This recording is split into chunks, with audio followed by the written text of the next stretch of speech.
Hadirnya pelatih baru Timnas Indonesia dari pelatih sebelumnya Shin Tae-yong ke tangan Patrick Kluivert, masih banyak fans Timnas Garuda belum move on atas pemecatan Shin Tae-yong. Kalau dilihat dari prestasi sih ia memang memberikan hal yang luar biasa. Akan tetapi untuk mencapai target lolos Piala Dunia PSSI menilai itu tidaklah cukup. Kita fans Timnas juga harus belajar menerima dan menghormati keputusan PSSI. Karena Mimin yakin sih mereka mengambil keputusan itu bukan cemburu kepada Shin Tae-yong. Mereka ingin masyarakat Indonesia senang melihat timnas kita bisa tampil di Piala Dunia. Kan gitu.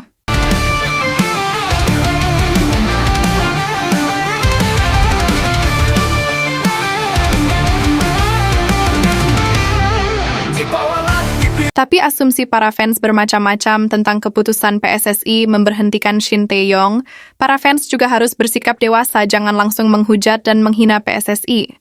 Padahal para fans tidak tahu kerja keras PSSI untuk memenuhi kebutuhan pemain di timnas untuk bisa bersaing dengan tim-tim lain di grup C ini tidaklah mudah.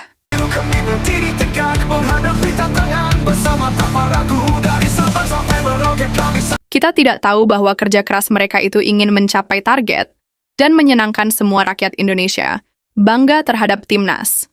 Sementara kita yang katanya cinta sepak bola, cinta timnas Indonesia, tidak kerja keras, tinggal nonton pertandingan saja, tapi menuntut timnas kita untuk selalu menang dan berprestasi, kan Mimin jadi bingung. Mimin berharap para fans timnas belajar dewasa lah. Kita percayakan semuanya kepada PSSI. Kita juga tahu kan bahwa target PSSI menuju Piala Dunia itu tahun 2030. Jadi biarkan mereka bekerja dengan tenang, jangan banyak tuntutan.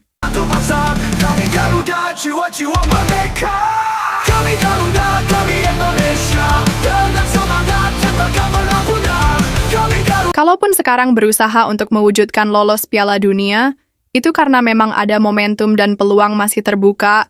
Apa salahnya PSSI berusaha dan ingin memberikan yang terbaik untuk rakyat Indonesia? Kan gitu. Mimin percaya sih sama PSSI di bawah pimpinan Pak Erick Thohir, karena beliau orang yang berpengalaman di dunia sepak bola, beliau tahu apa yang harus dilakukan dan tak perlu diragukan lagi, secara gitu loh. Dia pernah jadi pemilik klub sebesar Inter Milan, DC United di Amerika, dan sekarang di Oxford United. Masa sih kita ragu sama beliau? Kami Indonesia bersatu padu, kita kuat bersama.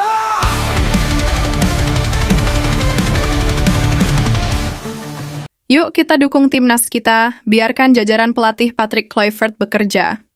Kalau targetnya melenceng, kita berharap tahun 2030 timnas Indonesia bisa tampil di Piala Dunia. Kalau sekarang bisa lolos ke Piala Dunia, anggap itu adalah bonus bagi PSSI yang telah berjuang keras untuk meraihnya, ya kan? Dalam setiap langkah ada kebanggaan, di dada kami tersimpan cinta yang mendalam. Bineka Tunggal Ika, sembahyang yang mulia, kami Garuda menjaga Nusantara. Kami Garuda. Sekali lagi, yuk kita percayakan semuanya ke PSSI. Justru Pak Erick Thohir tahu betul bahwa timnas kita levelnya harus naik lagi. Karena adanya jeda ini kita harus mewaspadai tim-tim lain. Kita tidak tahu bahwa tim-tim lain juga sama mempersiapkan diri untuk pertandingan-pertandingan selanjutnya. Timnas Indonesia hadir dengan pelatih baru, pasti akan menghadirkan suasana baru dengan aura positif menatap pertandingan berikutnya. Pelatih baru sekarang sudah mulai bekerja, belajar, menganalisa, dan memahami kekurangan skuad yang sudah ada. Mencari dan menambah formula yang perlu ditambahkan, baik dari segi taktik atau dari pemain. Persiapan demi persiapan bukan hanya timnas Indonesia saja, tapi kontestan lain juga yang tergabung di grup C pasti sama, Australia misalnya. Sama mereka juga mempersiapkan diri untuk bisa lolos dari grup ini. Cuma kita nggak tahu seberapa jauh persiapan mereka. Apalagi target kita lawan Australia mencuri poin. 1 poin di kandang mereka itu berat loh. Syukur-syukur kita bisa menang. Tapi ingat ya, itu tidaklah mudah, ya kan? Kami Indonesia, dengan semangat yang bakal pernah mudah. Kami Garuda, kami Indonesia, bersatu padu, kita kuat bersama.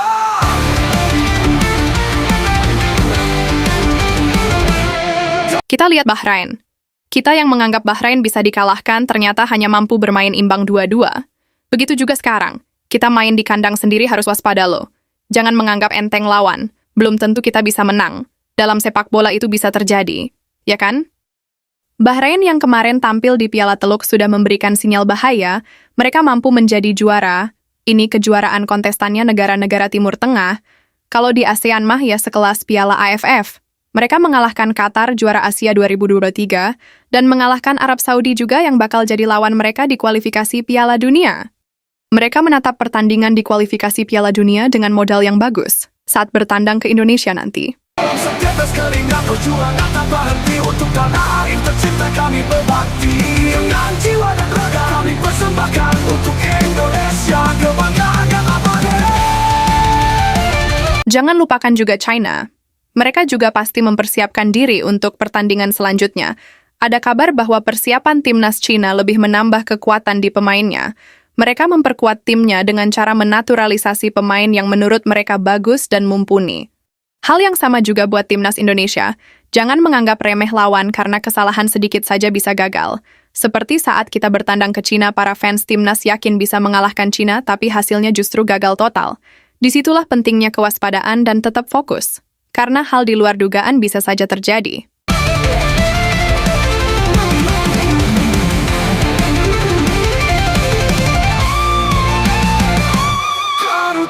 Kami Indonesia. Dan untuk menghadapi timnas Jepang, kita hanya bisa realistis saja. Jelas mereka levelnya jauh di atas kita.